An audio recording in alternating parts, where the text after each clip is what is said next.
भाई तो बताया कि शिव धर्म में था। एलोरा में शिव मंदिर का निर्माण किसने कराया था? राष्ट्रकूट ने। कुषाण शासकों के सिक्कों पर शिव एवं नंदी का चिन्ह होने का प्रमाण है। देखिए ये पशुपतिनाथ मंदिर के बारे में बताए हैं, ठीक है ना। पशुपतिनाथ मंदिर कहाँ है? काठमांडू में। कामना नदी के किनारे है, बागमती नदी के किनारे। गांव था पहले देवपाटन गांव।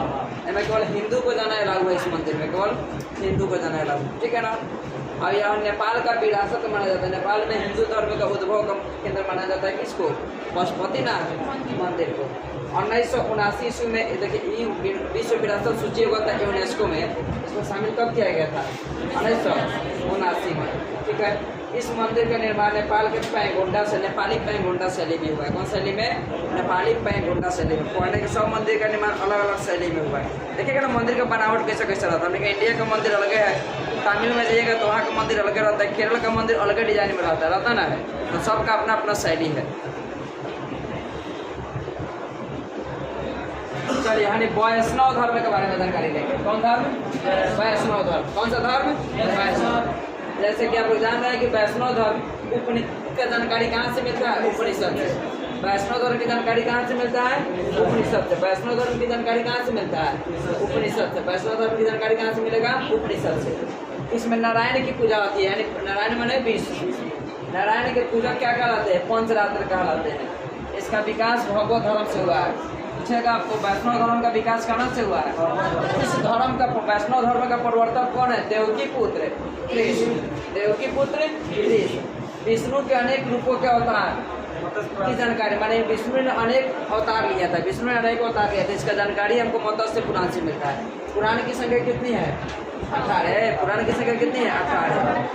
गुप्त काल में विष्णु का 12 अवतार था। 12 माने मछली लेखा था। गुप्त काल में विष्णु जी 12 के अवतार में आए हुए थे। ऐसे इनका अवतार का कुछ नाम है: मत्स्य, कूर्म, वराह, नरसिंह, वामन माने 3 फीट के जन्म लेकर आए थे। परशुराम, राम, बलराम, बुद्ध, कल्कि। कल्कि को फिल्म आया अभी, कल्कि अक्षय कुमार का सही है। आगे भगवान विष्णु के चक्र का नाम है सुदर्शन चक्र, जिसमें 6 तिलिया होता है। भगवान विष्णु के सुदर्शन चक्र में कितना तिली है? 6। अकोर वाट का नाम सुने हैं आप? 10वीं के ध्यान से पढ़िएगा। अकोर वाट का मंदिर जो है कंबोडिया में। कहाँ है? लाओस वियतनाम कंबोडिया के बारे में नहीं पढ़े? लाओस वियतनाम कंबोडिया के बारे में जो युद्ध हुआ अकोर वाट का मंदिर कंबोडिया में विष्णु जी का 10-10.5 फीट का ऊंचा मूर्ति लगाया गया है, ठीक है। अब इसके बाद में हमने क्या पढ़ना है? क्या? इस्लाम धर्म। तो वैष्णव धर्म से पूरा जानकारी मिल जाएगा। इसमें से इम्पोर्टेंट टॉपिक है कि कहाँ से आया? उपनिषद से। जानकारी इसका मिलता है कहाँ से? उपनिषद से। किसकी पूजा होती है? विष्णु की। इस धर्म का प्रवर्तक कौन थे? कृष्ण थे। सबसे फेमस इनका अवतार भगवान विष्णु का सबसे फेमस अवतार किस काल में हुआ? गुप्त काल, जिसका नाम है वराह, ठीक है। उनका चक्र का नाम है सुदर्शन चक्र। कई गो तिली होता है? 6। इनका सबसे ऊंचा प्रतिमा कहाँ है? अकोर वाट का मंदिर कंबोडिया में। अकोर वाट का मंदिर कंबोडिया। इस्लाम धर्म। इस्लाम धर्म भारत में 712 ईस्वी में कोई भारत में सबसे पहले कोई इस्लाम धर्म के लोग आया था। तो कब आया था? 712, ठीक है। और इस्लाम धर्म के गुरु जो होता है किसको माना जाता है? हजरत मोहम्मद साहब को। हजरत मोहम्मद साहब को। इनका जन्म मक्का में हुआ था। कहाँ हुआ था? संस्थापक थे हजरत मोहम्मद साहब। इनका जन्म हुआ था 570 ईस्वी। कहाँ हुआ? मक्का। कहाँ हुआ था? मक्का में। इनके पिता का नाम था अब्दुल्ला। हजरत मोहम्मद साहब के पिता का नाम क्या था? अब्दुल्ला। इनकी मम्मी का नाम था अमीना। भुला जाइएगा तो याद रखिएगा अमीना क्यों उदास थी। नहीं, चलिए। तो हजरत मोहम्मद साहब के पिता का नाम क्या था? अमीना। लालन पालन इनके किसने किया था? अबू तालिब चाचा। असमयकालिक इनका माता पिता की मृत्यु दिन किसका लालन पालन किसने किया था? अबू तालिब। इनके कौन थे? चाचा थे। 610 ईस्वी में कहला का बुद्ध को ज्ञान की प्राप्ति हुआ। और इसके बाद में किनको? महावीर को ज्ञान की प्राप्ति हुआ। उसी तरह से 610 ईस्वी में हीरा नामक गुफा में। कौन गुफा में? हीरा नामक गुफा में इनको ज्ञान की प्राप्ति हुआ था। किनको? हजरत मोहम्मद साहब को। ये अपने आप को इस्लाम धर्म के पैगंबर मानते हैं। कथी मानते हैं? पैगंबर। शादी इनका हुआ था खदीजा नामक एक विधवा थी खदीजा, उसी से इनका विवाह हुआ था। कितने वर्ष की उम्र में? 25 वर्ष की। तो पत्नी खदीजा, पिता अब्दुल्ला, माता कथी? अमीना। दफनाया गया इनको मदीना। जन्म हुआ माँ का, ठीक है। 570 ईस्वी में याद रहेगा। मृत्यु में याद करो 632 में, 632। मृत्यु कब हुआ था? 632 ईस्वी में। ईसा पूर्व नहीं, ईस्वी की बात हो रही है, ठीक है। पुत्री इनकी थी फातिमा, इनके दामाद का नाम था अली। क्या नाम था? अली। अब पुत्री कौन थी? फातिमा। कौन थी? फातिमा। इनके दामाद का नाम था अली। इनके दामाद का मृत्यु हो गया था 661 में, 661 में। इनके दामाद का मृत्यु कब हुआ था? 661 में। मैंने लिखाए भी होंगे। हाँ, इन्होंने 24 सितंबर 622 ईस्वी से मक्का से मदीना की यात्रा की है। मक्का से कहाँ की यात्रा? मदीना की यात्रा किए थे।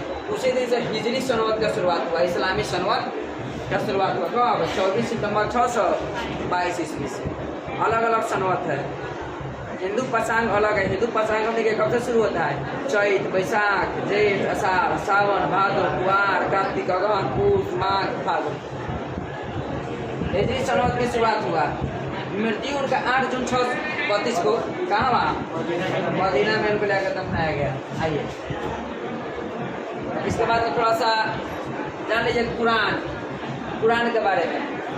इस्लाम धर्म का पवित्र ग्रंथ कौन है? कुरान है। कौन है? कुरान। अध्याय इसमें 114 को है। पद कितना है? 660, ठीक है ना? कितना है? 60। अब देखिए, जब हजरत मोहम्मद साहब मर गए तो इस्लाम धर्म 2 भागों में बट गया। हजरत मोहम्मद साहब मरे तो इस्लाम धर्म कई भागों में बट गए? 2। एगो सुन्नी, एगो शिया। एगो सुन्नी, एगो शिया। एगो सुन्नी, शिया। अब सुन देखिए, शिया धर्म को है मोहम्मद साहब का उत्तराधिकारी माना जाता है। कथी माना जाता है? उत्तराधिकारी कौन है? शिया। और जो है सुन्नी जो है सुनकर विश्वास करते थे। सुन्नी जो है सुनकर विश्वास करते थे। सुन्नी जो है सुनकर विश्वास करते थे। शिया जो है इनका उत्तराधिकारी माना जाता है। अली जो थे पैगंबर मोहम्मद साहब के बेटा, पैगंबर मोहम्मद साहब के दामाद थे। इनका मृत्यु 661 में। इनका भी एक बेटा हुआ था हुसैन हुआ था, जिनका मृत्यु 680 में करबला के मैदान में शहीद हो गए थे। गावा के मैदान में, करबला के मैदान में सदैव पना दहा होता है ना। करबला के मैदान में शहीद हो गए थे 680 ईस्वी में। करबला का मैदान कहाँ है? इराक में। कहाँ? इराक में। पैगंबर मोहम्मद साहब का उत्तराधिकारी खलीफा कहलाया। कथी कहलाया? और खलीफा के पास 1924 तक चलते आया था। कब तक? 1900। लेकिन तुर्की का शासक था कपाल पाशा। तुर्की का शासक कौन था? कपाल पाशा। कहा कि नहीं, खलीफा का पद अब नहीं रहेगा, ठीक है। इस्लाम धर्म का सबसे मुख्य होता था। जब पढ़ाएंगे ना 712 ईस्वी के बाद जब इस्लाम का धर्म भारत में हुआ था, उसका देखिएगा इसका मजा। भारत में इस्लाम धर्म का आगमन 712 ईस्वी में अरब के जरिए हुआ था। सिंध क्षेत्र पर आते सिंध पर विजय भी प्राप्त, एक बार हार के गया था सर, लेकिन उसका वर्णन नहीं है, लेकिन आया था, विजय प्राप्त किया था। तो हमारे यहाँ के एगो राजा था, वो दोगला था एकदम, ठीक है, जिसके कारण ईसाई धर्म का संस्थापक ईसा मसीह है। कौन है? ईसा मसीह। जन्म स्थान का जेरूसलम बैथलहम इजराइल में पड़ता है। कहाँ पड़ता है? इजराइल में। जेरूसलम के बैथलहम में इनका जन्म हुआ था, ठीक है ना। जो कौन देश में है? इजराइल में। अभी युद्ध चल रहा है ना इजराइल में, हमास के बीच गाजा। इनके जन्म दिवस के अवसर पर ईसाई लोग क्रिसमस मनाते हैं। क्या मनाते हैं? क्रिसमस। 25 दिसंबर को मनाते ना है। इनके माता का नाम था मेरी, तो कहा जाता है मेरी क्रिसमस कहा जाता है। पिता का नाम था इनके जोसेफ। इनके पिता का नाम था जोसेफ। अपने जीवन के 30 वर्ष इन्होंने बड़ाई के रूप में कहाँ बिताया? यहीं बैथलहम के पास, ठीक है ना, इजराइल में। ईसा मसीह को सूली पर चढ़ाने वाला कौन है? रोमन के गवर्नर था, जिसका नाम था पोंटियस। सूली पर इनको चढ़ाया था ऐसे ही करके, ठीक है ना। इनका चिन्ह क्या? इस धर्म का चिन्ह क्या है? क्रॉस प्लस, ठीक है। ईसा मसीह के 2 शिष्य थे, एगो एंड्रस, एगो पीटर। ईसा मसीह के कितने शिष्य थे? 2, एगो एंड्रस, एगो पीटर। एगो प्रमुख ग्रंथ है बाइबल। प्रमुख ग्रंथ कथी है? बाइबल। हिंदू धर्म में क्या माना जाता है? गीता। उसी तरह से इस्लाम धर्म में कुरान, उसी तरह से ईसाई धर्म में बाइबल, ठीक है ना। क्या कहिए? पारसी धर्म को है। कौन धर्म है? पारसी धर्म। पारसी धर्म के बारे में जानिए। पारसी धर्म के संस्थापक थे कौन? पैगंबर जरथुष्ट्र। पैगंबर कहा जाता था पैगंबर जरथुष्ट्र।